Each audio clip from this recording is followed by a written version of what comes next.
Welcome to Byte-Sized Tech, where we break down the tech news that actually matters. And believe me, this week is a big one. We're going to go from the apps on your computer screen all the way out to the deepest corners of the solar system. First up, you might want to pull up a chair at your desk because you've got some new digital coworkers. I'm talking about a full-on invasion of AI agents into the software you use every single day. Then we've got an urgent security warning. Seriously, there's a major flaw in millions of smartphones, and you're going to want to fix it like yesterday.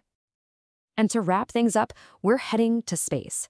A mission to a faraway asteroid just got way more complicated, all thanks to a discovery that nobody saw coming. So, let's get into it. We'll kick things off with the AI agent invasion, but then we'll hit a necessary reality check. After that, we'll look at the future of gadgets, get you a critical digital life update, and finish with that surprise from deep space. Okay, so the biggest story of the week, hands down, is the rise of these proactive AI assistants. We're calling them AI agents. And no, these are not just chatbots anymore. They are literally becoming our digital teammates. So first, let's be clear on what we're talking about. What is an AI agent? Well, think about it this way. A chatbot just answers your questions. An agent actually does stuff for you. It can take action, make its own plans, and jump between your apps to get a job done. It's a massive leap forward. And if you want to know why this is all happening so fast, just look at this quote from Microsoft CEO Satya Nadella. He says he's literally haunted by the ghost of DEC, a huge tech company that completely missed a major shift in computing and basically vanished. That fear of becoming irrelevant is what's lighting a fire under all of these companies. And this isn't some far-off future thing. It's happening right now, everywhere. Google is letting Gemini take over tasks right inside Chrome. Microsoft's new Copilot agents can actually join your Teams meetings and act like a real facilitator. And Notion? Well, they're claiming their new agent can do basically anything a human can do in their app. These aren't just tools anymore. They're being sold as teammates. And just to be clear, this whole transition is being bankrolled by an absolutely insane amount of money. Microsoft is dropping over $3.3 billion on a new data center in Wisconsin. They're building it on the site of a failed factory, and they're calling it the world's most powerful AI hub.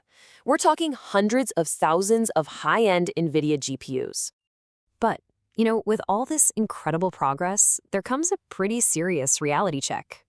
Because the leap from a digital dream to a potential danger, well, that's happening just as fast. Yeah, we're starting to see some really disturbing reports about something people are calling AI psychosis. It's where users get into these conversations with chatbots, and the AI starts reinforcing their delusions, sending them into a dangerous spiral. The mental health impact here is becoming a really serious conversation. Now, in the face of lawsuits and some really tragic stories, these companies are finally starting to react. OpenAI, for example, is rolling out a whole bunch of safety features aimed directly at teens. They've got an age prediction system to put younger users in a safer environment, parental controls, and this is a big one. They're blocking dangerous topics and will even notify parents if the AI thinks a kid is in distress. And this whole question of accountability is getting bigger than just chatbots.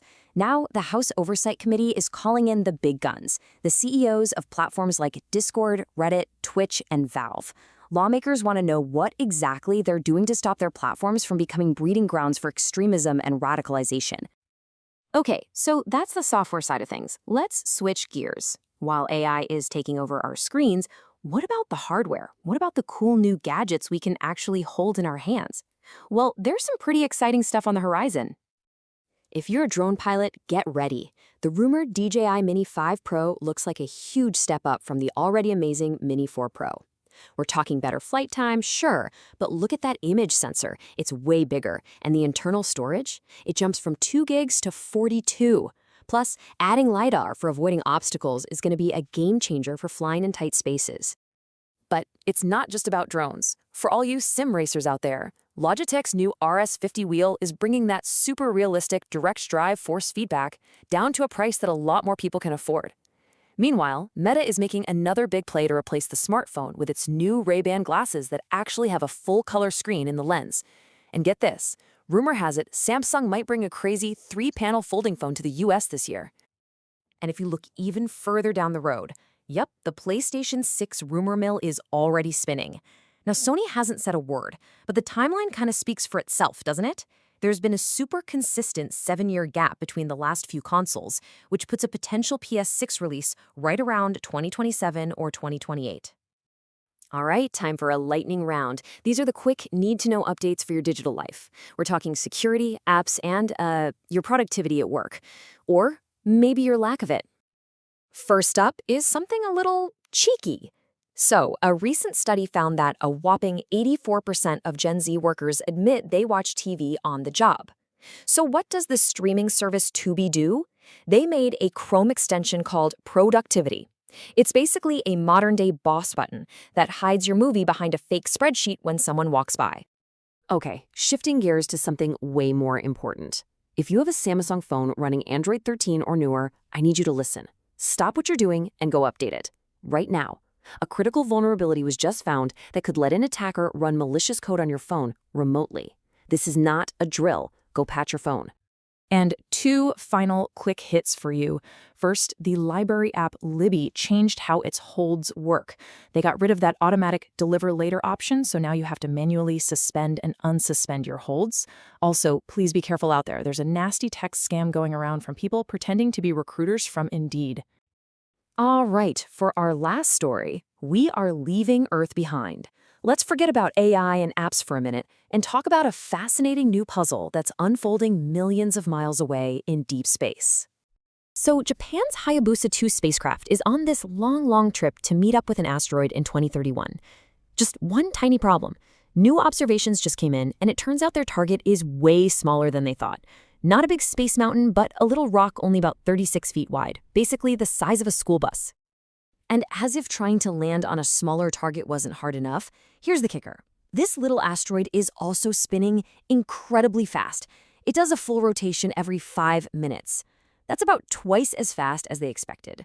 This is going to make the planned touchdown in 2031 a massive headache for the mission planners. So when you think about it, whether it's an AI logging into our work meetings or a tiny little asteroid rewriting a decade-long space mission, our technology is just constantly showing us how full of surprises the universe is. It keeps challenging everything we think we know, which really just leaves you wondering what else is out there waiting to be discovered. If you enjoyed this episode, please like, comment, share, and subscribe.